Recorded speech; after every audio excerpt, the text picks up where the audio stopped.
El don del águila. Carlos Castaneda. Primera parte. El otro yo.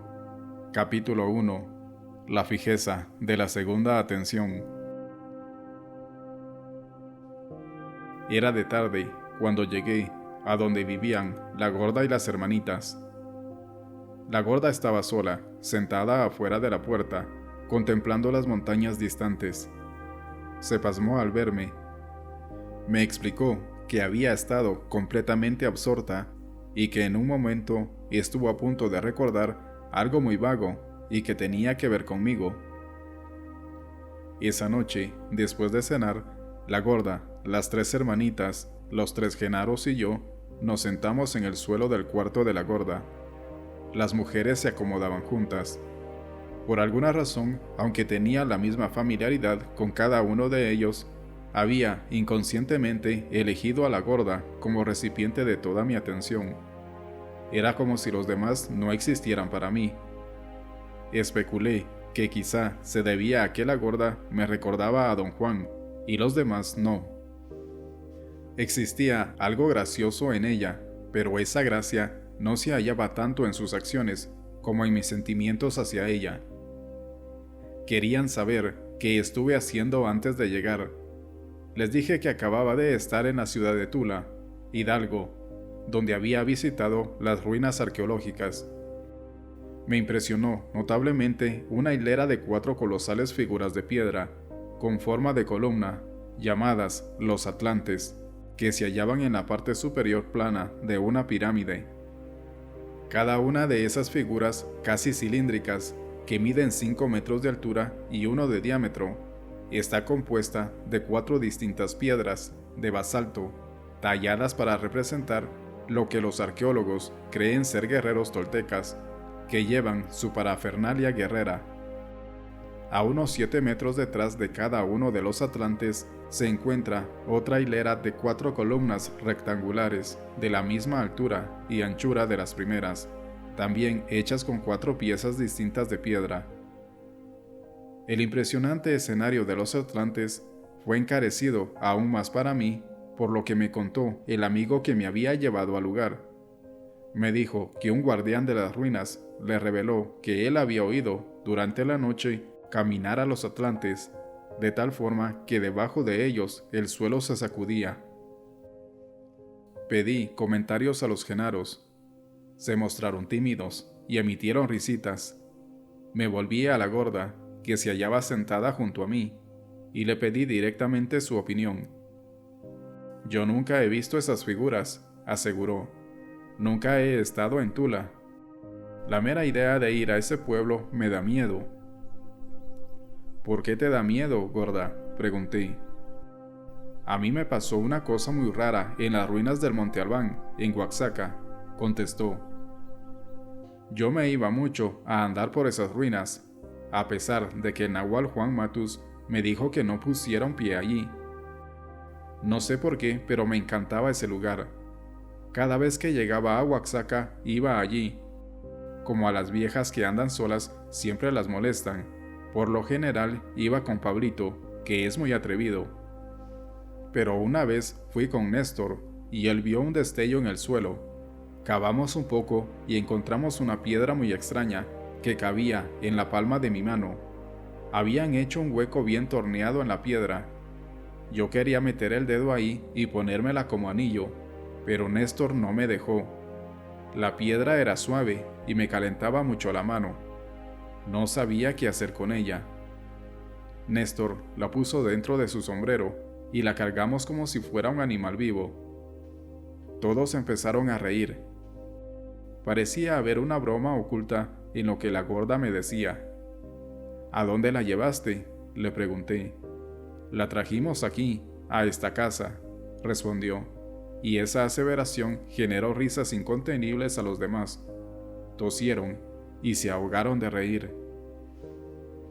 «La gorda es la que pagó por el chiste», explicó Néstor.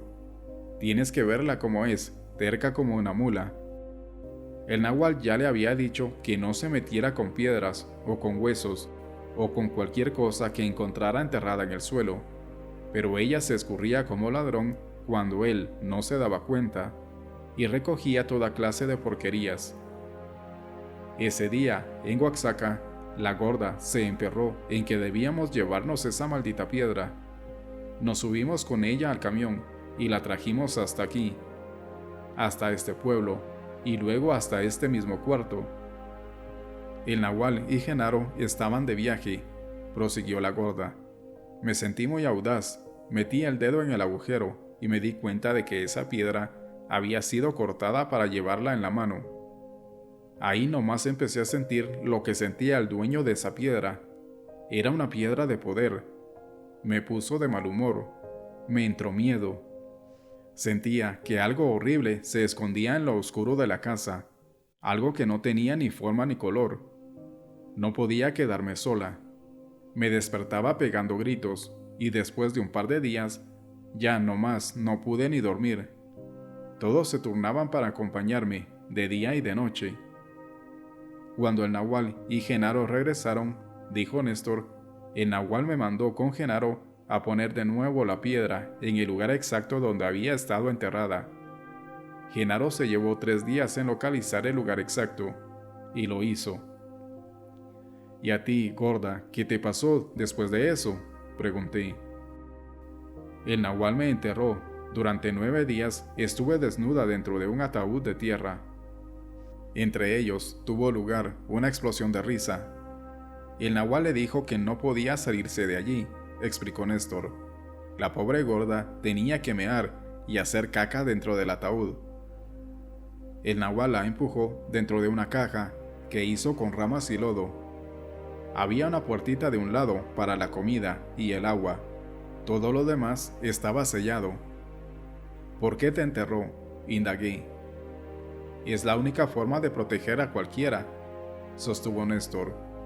La gorda tenía que ser puesta bajo el suelo para que la tierra la curara. Nadie cura mejor que la tierra. Además, el Nahual tenía que desviar el sentido de esa piedra que estaba enfocado en la gorda. La tierra es una pantalla. No deja que nada pase por ningún lado. El Nahual sabía que la gorda no podía empeorar por estar enterrada 9 días. La fuerza tenía que mejorar, y eso pasó. ¿Qué sentiste al estar enterrada así, gorda?, le pregunté. Casi me vuelvo loca, confesó. Pero eso nomás era mi vicio de consentirme. Si el Nahual no me hubiera puesto ahí, me habría muerto. El poder de esa piedra era demasiado grande para mí. Su dueño había sido un hombre de tamaño enorme. Podía sentir que su mano era el doble de la mía. Se aferró a esa roca porque en ello le iba la vida, y al final alguien lo mató. Su terror me espantó. Pude sentir que algo se acercaba a mí para devorar mi carne. Eso fue lo que sintió ese hombre. Era un hombre de poder, pero alguien todavía más poderoso que él lo atrapó. El Nahual dijo que una vez que tienes un objeto de estos, el desastre te persigue, porque su poder entra en pelea con el poder de otros objetos de ese tipo, y el dueño o se convierte en perseguidor o en víctima. El Nahual dijo que la naturaleza de esos objetos es estar en guerra, porque la parte de nuestra atención que los enfoca para darles poder es una parte belicosa, de mucho peligro. La gorda es muy codiciosa, aseguró Pablito. Se imaginó que si podía encontrar algo que de por sí ya tuviera mucho poder, ella saldría ganando, porque hoy en día ya nadie está interesado en desafiar al poder. La gorda asintió con un movimiento de cabeza. Yo no sabía que uno puede recoger otras cosas, aparte del poder que esos objetos tienen. Cuando metí el dedo por primera vez en el agujero y agarré la piedra, mi mano se puso caliente y mi brazo empezó a vibrar. Me sentí de verdad grande y fuerte. Como siempre, y a escondidas, nadie se dio cuenta de que yo traía la piedra en la mano. Después de varios días empezó el verdadero horror. Podía sentir que alguien se la traía con el dueño de la piedra. Podía sentir su terror. Sin duda, se trataba de un brujo muy poderoso, y quien fuera el que andara tras él, no solo quería matarlo, sino también quería comerse su carne. Esto de veras me espantó. En ese momento debí tirar la piedra. pero esa sensación que estaba teniendo era tan nueva que seguía agarrándola en mi mano como una recontrapendeja que soy. Cuando finalmente la solté, ya era demasiado tarde. Algo en mí había sido atrapado. Tuve visiones de hombres que se acercaban, vestidos con ropas extrañas. Sentía que me mordían, desgarraban la carne de mis piernas con sus dientes y con pequeños cuchillos filosos. Me puse frenética. ¿Y cómo explicó don Juan esas visiones?, pregunté. Dijo que ésta ya no tenía defensas, intervino Néstor, y que por eso podía recoger la fijeza de ese hombre, su segunda atención, que había sido vertida en esa piedra. Cuando lo estaban matando, se aferró de la piedra para así poder juntar toda su concentración. El nahual dijo que el poder del hombre se desplazó del cuerpo a la piedra. Sabía lo que estaba haciendo y no quería que sus enemigos se beneficiaran devorando su carne. El nahual también dijo que los que lo mataron sabían todo esto y por eso se lo comieron vivo, para poder adueñarse de todo el poder que le quedara. Deben haber enterrado la piedra para evitarse problemas, y la gorda y yo, como dos pendejos, la encontramos y la desenterramos. La gorda asintió 3 o 4 veces. Tenía una expresión sumamente seria. El nahual me dijo que la segunda atención es la cosa más feroz que hay, declaró. Si se le enfoca en objetos, no hay nada más horrendo. Lo que es horrible es que nos aferremos, dijo Néstor. El hombre que era dueño de la piedra se aferraba a su vida y a su poder. Por eso se horrorizó tanto cuando sintió que le quitaban la carne a mordidas. El nahual nos dijo que si ese hombre hubiera dejado de ser posesivo y si hubiese abandonado a su muerte, cualquiera que fuese, no habría sentido ningún temor. La conversación se apagó. Les pregunté a los demás si tenían algo que decir. Las hermanitas me miraron con fuego en los ojos. Benigno rió quedito y escondió su rostro con el sombrero. Pablito y yo hemos ido a las pirámides de Tula, convino finalmente. Hemos ido a todas las pirámides que hay en México. Nos gustan. ¿Y para qué fueron a todas las pirámides?, pregunté. Realmente no sé a qué fuimos, respondió. A lo mejor fue porque el nahual Juan Matus nos dijo que no fuéramos. ¿Y tú, Pablito? Yo fui a aprender, replicó, malhumorado, y después rió. Yo vivía en la ciudad de Tula. Conozco esas pirámides como la palma de mi mano. El nahual me dijo que él también vivió allí. Sabía todo acerca de las pirámides. Él mismo era un tolteca. Advertí entonces que algo más que curiosidad me había hecho ir a la zona arqueológica de Tula. La razón principal por la que acepté la invitación de mi amigo fue porque la primera vez que visité a la gorda y a los otros, me dijeron algo que don Juan nunca me había mencionado, que él se consideraba un descendiente cultural de los toltecas. Tula fue el antiguo epicentro del imperio tolteca. ¿Y qué? ¿Piensan que los atlantes caminen de noche?, le pregunté a Pablito. Por supuesto que caminan de noche, enfatizó. Esas cosas han estado allí durante siglos. Nadie sabe quién construyó las pirámides. El mismo nahual Juan Matus me dijo que los españoles no fueron los primeros en descubrirlas. El nahual aseguró que hubo otros antes que ellos, Dios sabrá cuántos. ¿Y qué crees que representan esas figuras de piedra?, insistí. No son hombres, sino mujeres, dijo. Y esas pirámides, donde están, es el centro del orden y de la estabilidad. Esas figuras son sus 4 esquinas, son los 4 vientos, las 4 direcciones. Son la base, el fundamento de la pirámide. Tienen que ser mujeres, mujeres sombrunas, si así las quieres llamar. Como ya sabes, nosotros los hombres no somos tan calientes. Somos una buena ligadura, un pegol que junta las cosas, y eso es todo. El nahual Juan Matus dijo que el misterio de las pirámides es su estructura. Las 4 esquinas han sido elevadas hasta la cima. La pirámide misma es el hombre, que está sostenido por sus mujeres guerreras. Un hombre que ha elevado sus soportes hasta el lugar más alto. ¿Entiendes? Debo haber tenido una expresión de perplejidad en el rostro. Pablito rió. Se trataba de una risa cortés. No entiendo, Pablito, reconocí. Porque don Juan nunca me habló de eso. El tema es completamente nuevo para mí. Por favor, dime todo lo que sepas. Lo que se conoce como atlantes son el nahual. Son mujeres ensoñadoras. Representan el orden de la segunda atención que ha sido atraída a la superficie. Por eso son tan temibles y misteriosas. Son criaturas de guerra, pero no de destrucción. La otra hilera de columnas, las rectangulares, representan el orden de la primera atención, el tonal. Son acechadoras, por eso están cubiertas de inscripciones. Son muy pacíficas y sabias, lo contrario de la hilera de enfrente. Pablito dejó de hablar y me miró casi desafiante. Después sonrió. Pensé que iba a explicar lo que había dicho, pero guardó silencio, como si esperara mis comentarios. Le dije cuán perplejo me hallaba y le urgía que continuara hablando. Pareció indeciso.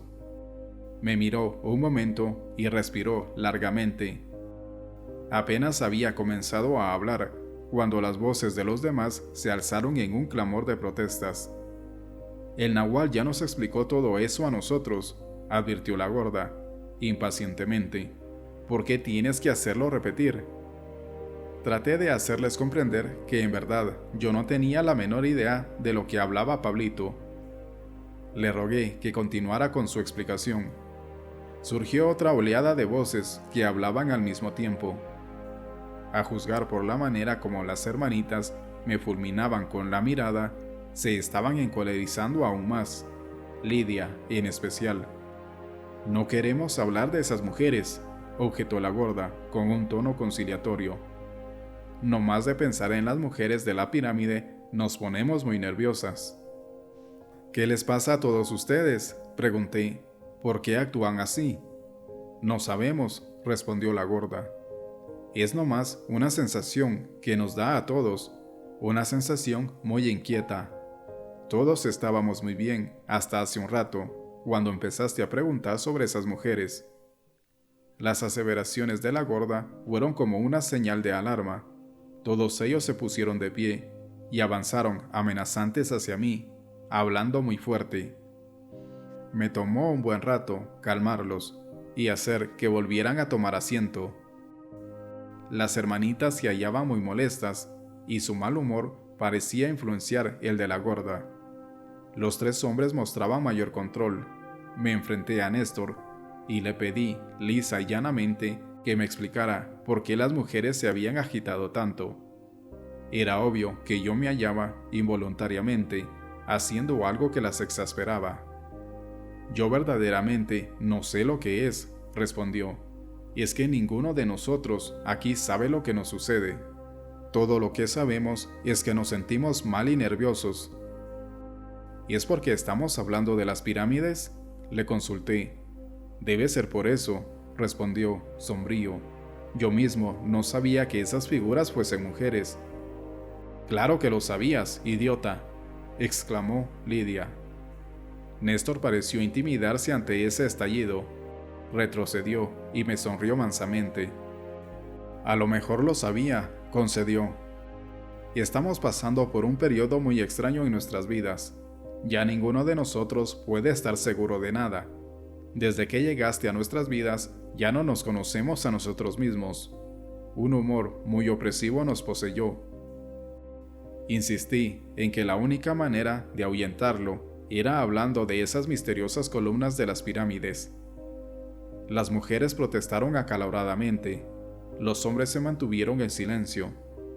Tuve la sensación de que en principio estaban de acuerdo con las mujeres, pero que en el fondo querían discutir el tema, al igual que yo. ¿Don Juan no te dijo algo más sobre las pirámides, Pablito?, pregunté. Dijo que una pirámide en especial, allí en Tula, Era un guía, respondió Pablito al instante.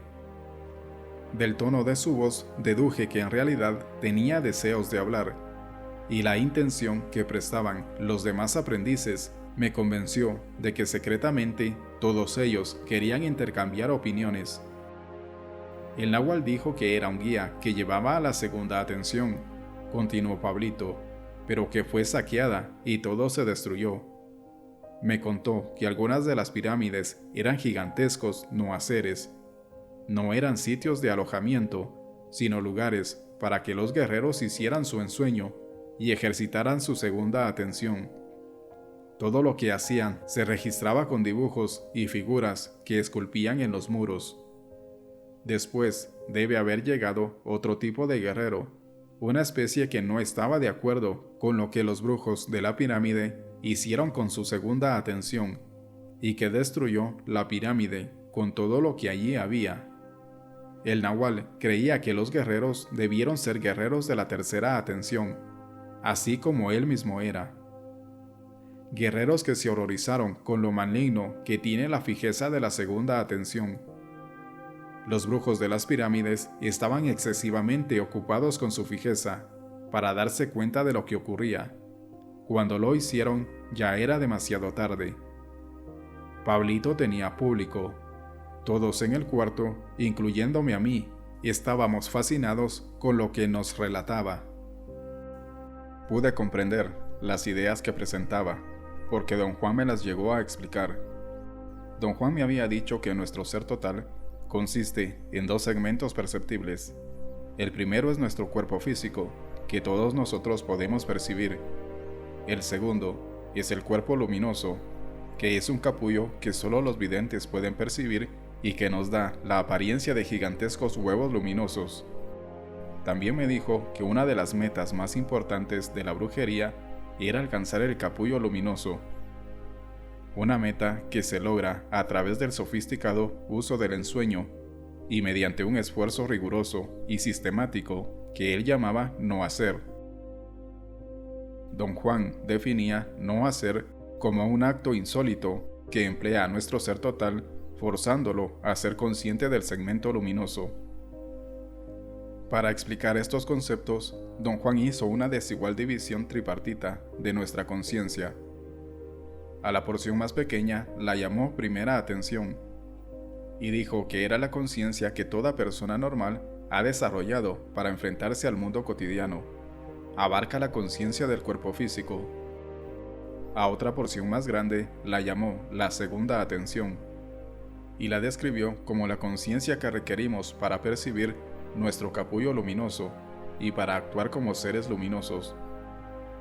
Dijo que la segunda atención se queda en el trasfondo durante toda nuestra vida, a no ser que emerja a través de un entrenamiento deliberado o a causa de un trauma accidental. Abarca la conciencia del cuerpo luminoso. A la última porción, que era la mayor, la llamó la tercera atención, una conciencia de los cuerpos físico y luminoso. Le pregunté si había experimentado la tercera atención. Dijo que se hallaba en la periferia de ella y que si llegaba a entrar completamente, yo lo sabría al instante, porque todo él se convertiría en lo que en verdad era, un estallido de energía. Agregó que el campo de batalla de los guerreros era la segunda atención, que venía a ser algo como un campo de entrenamiento para llegar a la tercera atención, un campo un tanto difícil de alcanzar, pero muy fructífero una vez obtenido.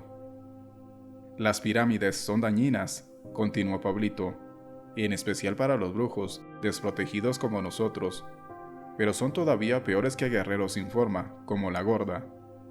El náhuatl dijo que no hay nada más peligroso que la fijeza maligna de la segunda atención, porque los guerreros aprenden a enfocarse en el lado débil de la segunda atención. Ya no hay nada que pueda detenerlos. Se convierten en cazadores de hombres, en vampiros. No importa que ya no estén vivos. Pueden alcanzar su presa a través del tiempo, como si estuvieran presentes aquí y ahora. ¿Por qué en presas nos convertimos si nos metemos en una de esas pirámides? El náhuatl las llamaba trampas de la segunda atención. «¿Exactamente qué dijo que le pasaría a uno?», preguntó a la gorda. «El nahual dijo que quizás podríamos aguantar una visita a las pirámides», explicó Pablito. En la segunda visita sentíamos una extraña tristeza, como una brisa que nos volvería desatentos y fatigados. Una fatiga que pronto se convierte en la mala suerte. En cuestión de días nos volveríamos unos alados. El nahual aseguró que nuestra oleada de mala suerte se debían a nuestra obstinación al visitar esas ruinas a pesar de sus recomendaciones. Eligio, por ejemplo, nunca desobedeció al nahual, ni a ratos te lo encontrabas allí. Tampoco encontrabas este nahual que está aquí. Y los dos siempre tuvieron suerte, mientras que el resto de nosotros traemos la sal, en especial la gorda y yo. ¿No nos mordió el mismo perro? ¿Y no las mismas vigas del techo de la cocina se pudrieron 2 veces y se nos cayeron encima? El nahual nunca me explicó esto, refutó la gorda. Claro que sí, insistió Pablito. Si yo hubiera sabido lo malo que era todo eso, jamás habría puesto un pie en esos malditos lugares, protestó la gorda. El nahual nos dijo a todos las mismas cosas, dijo Néstor. El problema es que todos aquí no lo escuchábamos atentamente, o más bien que cada uno de nosotros lo escuchaba a su manera, y oíamos lo que queríamos oír. El nahual explicó que la fijeza de la segunda atención tiene 2 caras. La primera, y la más fácil, es la cara maléfica. Sucede cuando los soñadores usan su ensueño para enfocar la segunda atención en las cosas de este mundo, como dinero o poder sobre la gente. La otra cara es la más difícil de alcanzar, y ocurre cuando los soñadores enfocan su atención en cosas que ya no están en este mundo, o que ya no son de este mundo, así como el viaje a lo desconocido. Los guerreros necesitan una impecabilidad sin fin para alcanzar esta cara. Les dije que estaba seguro de que don Juan había revelado selectivamente ciertas cosas a algunos de nosotros y otras a otros. Por ejemplo, yo no podía recordar que don Juan alguna vez hubiera discutido conmigo la cara maléfica de la segunda atención. Después, les hablé de lo que don Juan me había dicho referente a la fijeza de la atención en general. Empezó por dejar en claro que para él todas las ruinas arqueológicas de México, especialmente las pirámides, eran dañinas para el hombre moderno. Describió las pirámides como desconocidas de pensamiento y de acción. Dijo que cada parte, cada diseño, representaba un esfuerzo calculado para registrar aspectos de atención absolutamente ajenos a nosotros. Para don Juan no eran solamente las ruinas de antiguas culturas las que contenían un elemento peligroso en ellas. Todo lo que era objeto de una preocupación obsesiva tenía un potencial dañino. Una vez discutimos esto en detalle. Fue a causa del hecho de que yo no sabía qué hacer para poner a salvo mis notas de campo. Las veía de una manera muy posesiva y estaba obsesionado con su seguridad. ¿Qué debo hacer?, le pregunté. Genaro te dio la solución una vez, replicó. Tú creíste, como siempre, que estaba bromeando, pero él nunca bromea. Te dijo que deberías escribir con la punta de tu dedo en vez del lápiz. No le hiciste caso porque no te puedes imaginar que ese sea el no hacer de tomar notas. Arguí que lo que me estaba proponiendo tenía que ser una broma. Mi imagen propia era la de un científico social que necesitaba registrar todo lo que era hecho o dicho para extraer conclusiones verificables. Para don Juan, una cosa no tenía que ver con la otra. Ser un estudiante serio no tenía nada que ver con tomar notas. Yo, personalmente, no podía ver el valor de la sugerencia de don Genaro. Me parecía humorística, pero no una verdadera posibilidad. Don Juan llevó más adelante su punto de vista. Dijo que tomar notas era una manera de ocupar la primera atención en la tarea de recordar, que yo tomaba notas para recordar lo que se decía y hacía. La recomendación de don Genaro no era una broma, porque escribir con la punta de mi dedo en un pedazo de papel, siendo el no hacer de tomar notas, forzaría a mi segunda atención a enfocarse en recordar, y ya no acumularía hojas de papel. Don Juan creía que a la larga el resultado sería más exacto y más poderoso que tomar notas. Nunca se había hecho, en cuanto a lo que él sabía, pero el principio era sólido. Por un corto tiempo me presionó para que lo hiciera. Me sentí perturbado. Tomar notas no solo me servía como recurso memotécnico, también me aliviaba. Era mi muleta más útil. Acumular hojas de papel me daba una sensación de propósito y de equilibrio. Cuando te pones a cavilar en lo que vas a hacer con tus hojas, explicó don Juan, estás enfocando en ellas una parte muy peligrosa de ti mismo. Todos nosotros tenemos ese lado peligroso, esa fijeza. Mientras más fuerte llegamos a ser, más mortífero es ese lado. La recomendación para los guerreros es no tener nada material en que enfocar su poder, sino enfocarlo más bien hacia el espíritu, en el verdadero vuelo a lo desconocido, no en salvaguardar triviales. En tu caso, las notas son tu salvaguarda, no te van a dejar vivir en paz.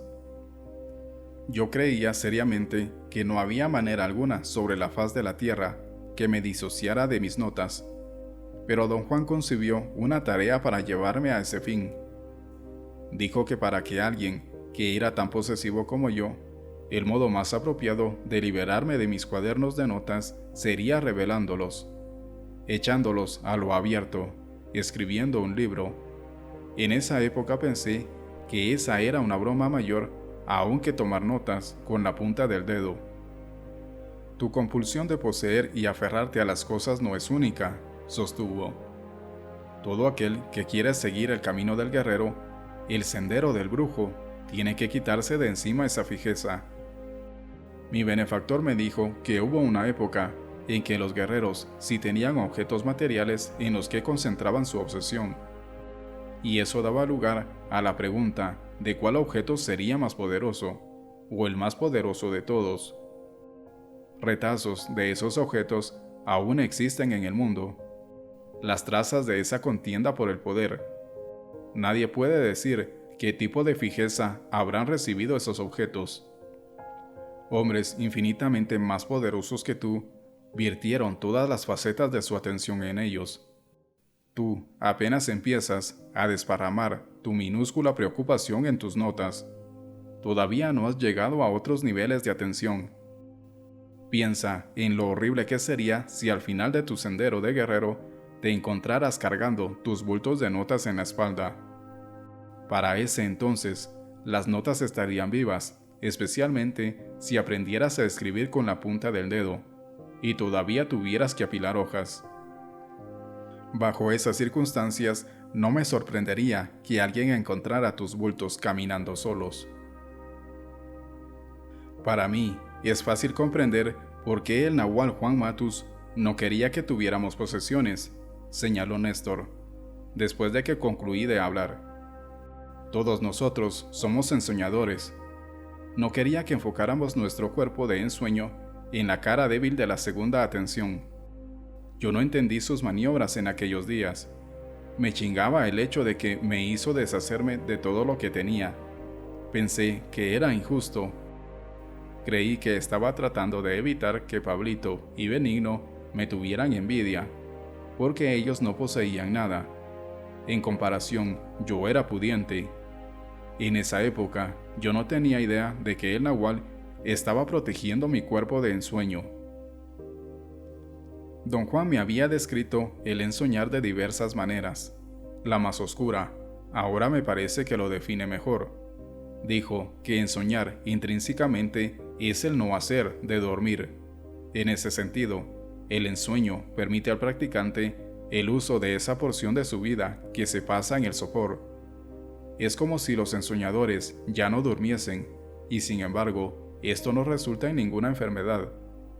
A los ensoñadores no les falta el sueño, pero el efecto de ensoñar parece ser un incremento de tiempo de vigilia, debido al uso de un supuesto cuerpo extra, el cuerpo de ensueño. Don Juan me había explicado que, en ciertas ocasiones, el cuerpo de ensueño era llamado el doble y el otro, porque es una réplica perfecta del cuerpo del ensoñador. Inherentemente, se trata de la energía del ser luminoso, una emanación blancuzca, fantasmal, que es proyectada mediante la fijeza de la segunda atención en una imagen tridimensional del cuerpo.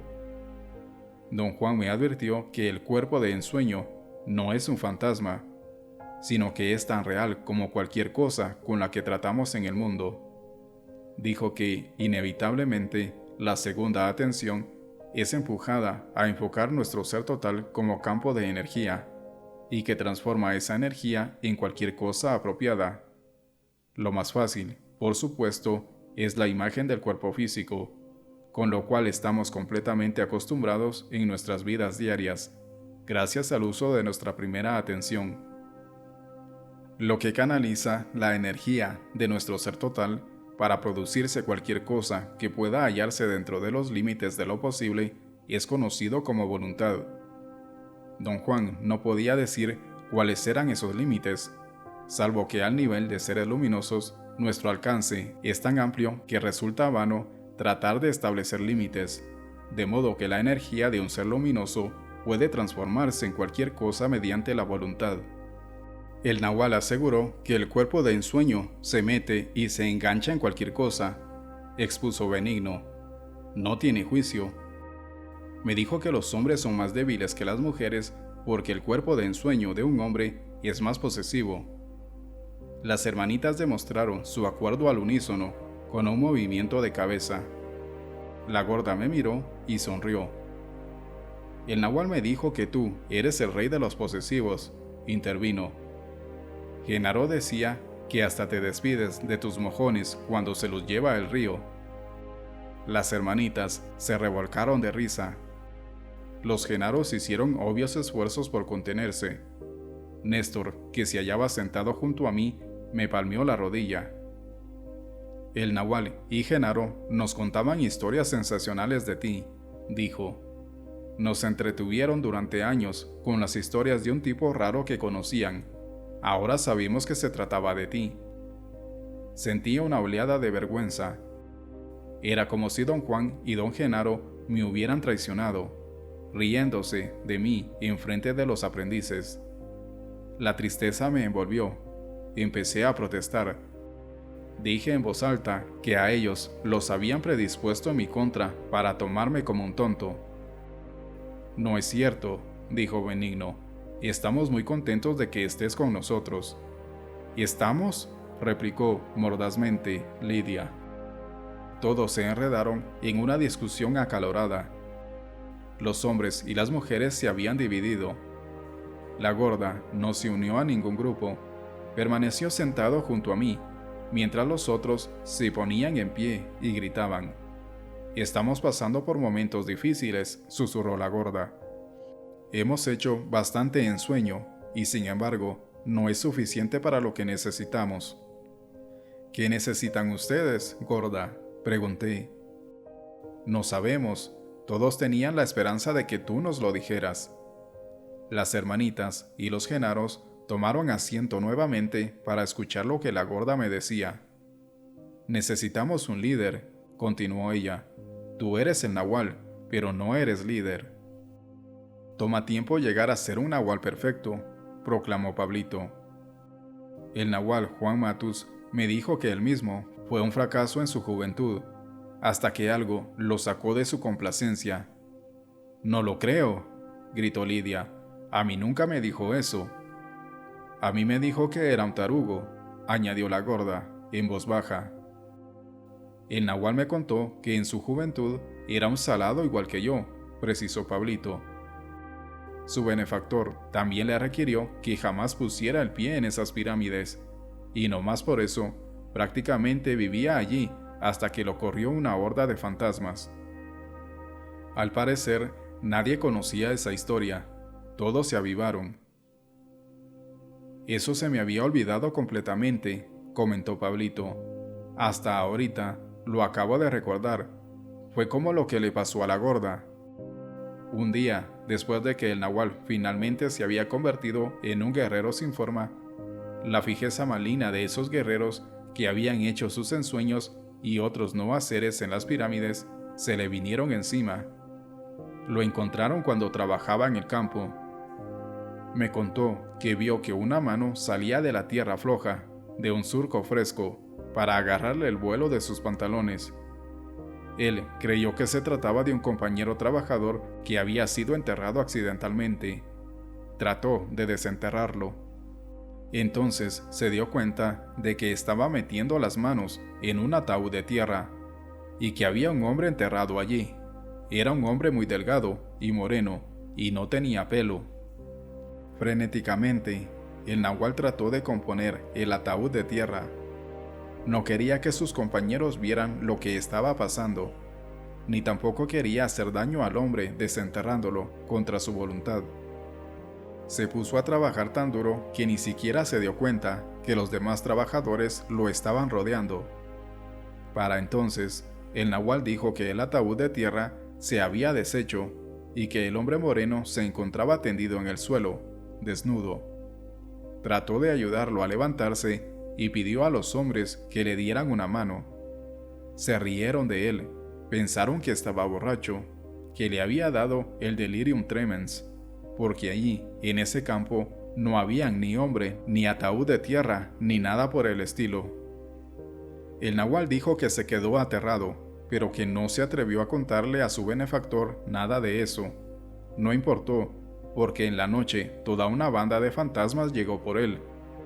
Fue a abrir la puerta de la calle después de que alguien había tocado, y una horda de hombres desnudos, con ojos amarillos y brillantes, se metieron en la casa. Lo tiraron al suelo y se apilaron encima de él, y le hubieran pulverizado todos los huesos de no haber sido por la veloz reacción de su benefactor. Vio a los fantasmas y empujó al nahual hasta ponerlo a salvo en un hueco en la tierra, que siempre tenía convenientemente abierto en la parte de atrás de su casa. Enterró allí al nahual, mientras los fantasmas se acurrucaron alrededor esperando su oportunidad. El nahual admitió que se espantó tanto que todas las noches él solito se metía otra vez a su ataúd de tierra a dormir, hasta mucho después de que los fantasmas desaparecieron. Pablito cesó de hablar. Todos parecían estar impacientes. Cambiaron de posición repetidamente como si quisieran dar a entender que estaban cansados de estar sentados. Para calmarlos, les dije que yo había tenido una reacción muy perturbadora al oír las aseveraciones de mi amigo acerca de los atlantes que caminaban de noche en la pirámide de Tula. No me había dado cuenta de la profundidad con que acepté lo que don Juan y don Genaro me habían enseriado hasta ese día, a pesar de que en mi mente estaba bien claro que no había posibilidad alguna de que esas colosales figuras de piedra pudieran caminar, porque tal cuestión no entraba en el ámbito de la especulación seria. Yo suspendí mi juicio por completo. Mi reacción fue una total sorpresa para mí. Les expliqué extensamente que yo había aceptado la idea de que los atlantes caminaran de noche, como un claro ejemplo de la fijeza de la segunda atención. Había llegado a esa conclusión siguiendo las siguientes premisas. Primero, que no somos solamente aquello que nuestro sentido común nos exige que creamos ser. En realidad somos seres luminosos, capaces de volvernos conscientes de nuestra luminosidad. Segundo, que como seres luminosos, conscientes de nuestra luminosidad, podemos enfocar distintas facetas de nuestra conciencia, o de nuestra atención, como don Juan le llamaba. Tercero, que ese enfoque podía ser producido mediante un esfuerzo deliberado, como el que nosotros tratábamos de hacer, o accidentalmente, a través de un trama corpóreo. Cuarto, que había habido una época en que los brujos deliberadamente enfocaban distintas facetas de su atención en objetos materiales. Quinto, que los atlantes, a juzgar por su espectacular apariencia, debieron haber sido objetos de la fijeza de los brujos de otro tiempo. Dije que el guardia que le dio la información a mi amigo sin duda había enfocado otra faceta de su atención. Él podía haberse convertido, involuntariamente, aunque solo por un momento, en un receptor de las proyecciones de la segunda atención de los brujos de la antigüedad. No era tan desmedido, para mí, entonces, que ese hombre hubiera visualizado la fijeza de aquellos brujos. Si ellos eran miembros de la tradición de Don Juan y de Don Genaro, debieron haber sido practicantes impecables, en cuyo caso no habría límites para lo que podrían llevar a cabo con la fijeza de su segunda atención. Si su intento era que los atlantes caminaran de noche, entonces los atlantes caminaban de noche. Mientras yo hablaba, las hermanitas se pusieron muy enojadas y nerviosas conmigo. Cuando concluí, Lidia me acusó de no hacer nada más que hablar. Se pusieron de pie y se fueron sin siquiera despedirse. Los hombres la siguieron, pero se detuvieron en la puerta para estrecharme la mano. La gorda y yo nos quedamos en el cuarto. «Hay algo que anda muy mal con esas mujeres», censuré. «No, nada más están cansadas de hablar», disculpó la gorda. «Esperan que tú actúes en vez de hablar». «¿Y cómo es que los Genaros no están cansados de hablar?», pregunté. «Porque son mucho más pendejos que las mujeres», replicó secamente. «¿Y tú, gorda, tú también estás cansada de hablar?». «No te podría decir», eludió solemnemente. «Cuando estoy contigo no me canso, pero cuando estoy con las hermanitas me siento cansadísima, igual que ellas». Durante los siguientes días, los cuales pasaron sin acontecimientos, resultó obvio que las hermanitas estaban completamente enemistadas conmigo. Los Genaros a duras penas me toleraban. Solo la gorda parecía alinearse conmigo. Me causó sorpresa. Se lo pregunté antes de volver a Los Ángeles. «No sé cómo es posible, pero estoy acostumbrada a ti», admitió. «Es como si tú y yo estuviéramos unidos, y las hermanitas y los Genaros estuvieran en un mundo distinto».